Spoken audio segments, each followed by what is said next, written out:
Good evening. Today we're going to discuss ions. An ion is formed when an atom either gives up an electron or electrons or gains an electron or electrons. In order to understand this, we really have to know why this happens.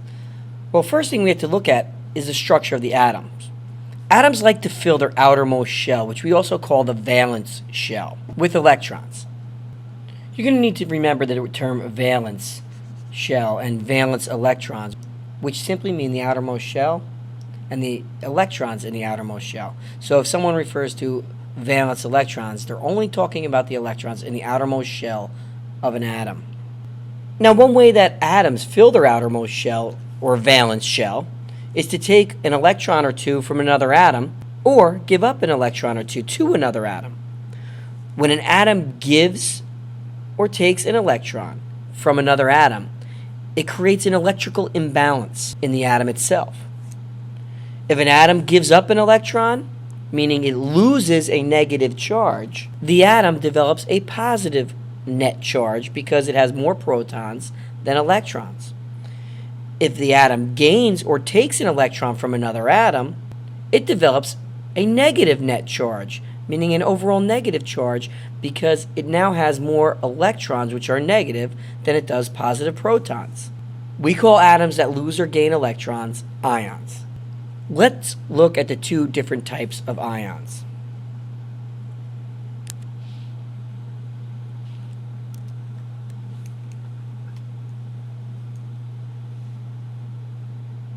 There are positive ions and negative ions.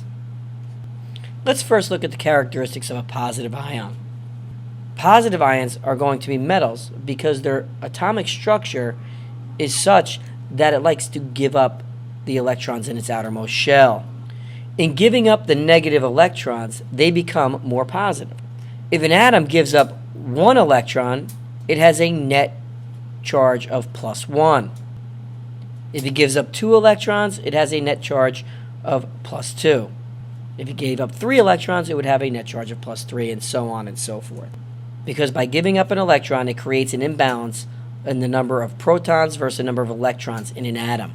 Generally speaking, positive ions are most often formed by the elements in groups 1 and 2, and we'll discuss that further when we get into the periodic table of elements. Negative ions are generally formed by nonmetals that gain or take electrons, usually from those metals. This is where it can get a little bit confusing because although the atoms are gaining electrons, they are becoming more negative because when they gain an electron, that gives the atom more electrons than protons, which creates that electrical imbalance, giving it a negative net charge or overall negative charge because you have more electrons than protons. If an atom gains 1 electron, they end up with a -1 net charge. If they gain 2 electrons, they end up with a -2 net charge. If they end up with 3 extra electrons, they'll end up with a -3 net charge, and so on and so forth. Most negative ions are formed by elements in groups 16 and 17 of the periodic table. And like I said, we'll be discussing the periodic table in a future lecture. Okay, now that we have our notes, why don't we take a quick look at a couple of diagrams and see if that helps us understand this concept a little bit better. Here we have an example of a positive ion. You might want to make a sketch of this in your notebook. This is also referred to as a Bohr diagram or a Bohr model. What you should notice here is that in the center they have labeled a +11, which is telling us there are 11 protons in this atom. If I know that this atom has 11 protons, I could look at the periodic table and find the element that has an atomic number of 11.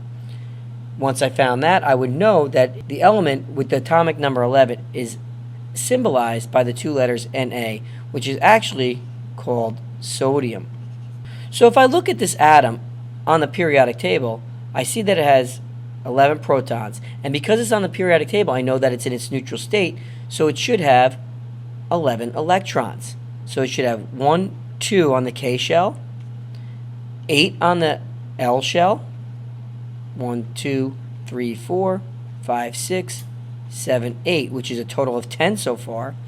And on the M shell, it only has 1 electron.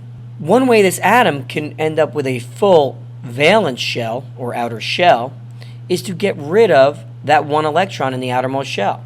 So many times, sodium will react with atoms that are looking to fill up its outermost shell with 1 or 2 electrons, and they take that electron away. When they take that electron away, it leaves the sodium atom with a full outer shell because there's no more valence electrons in the M shell, so the outermost shell now becomes the L shell. So now the sodium atom has a full outer shell, but it now also has an electrical imbalance. And because it gave up a negative charge, it has an overall +1 net charge because it only has 10 electrons, but it still has 11 positive protons. So when you add the charges, the 10 electrons cancel out only 10 of the positive protons, so you're left with an overall +1 net charge. Let's look at how a negative ion is formed. Here we have our trusty fluorine atom again. And if you remember, fluorine has an atomic number of 9, so it has 9 protons, which gives it 9 positive charges in the center of the atom. In its neutral state, a fluorine atom has 9 electrons. 1, 2 on the inner shell, or the K shell, and on the L shell, it has the remaining 7. 1, 2, 3, 4, 5, 6, 7. And if you recall, the L shell is considered full when it has 8 electrons in it. So this fluorine atom is bouncing around looking to fill up that empty space with an electron. When it takes an electron, it fills its valence shell. So now this fluorine atom has 9 positive protons in the nucleus and 10 negative electrons in its electron shells. And if you add up the charges, you'll find that there's one more negative charge because there's one more electron than there is total protons, and it ends up with an overall net charge of -1. Sodium and fluorine are likely to react with one another because sodium has 1 electron to give up to fill its outermost shell, and fluorine has 1 electron to gain to fill its valence shell. We'll talk more about that when we discuss ionic bonds in a future lecture. Hopefully you understand how ions are formed. If you have any questions, please feel free to ask.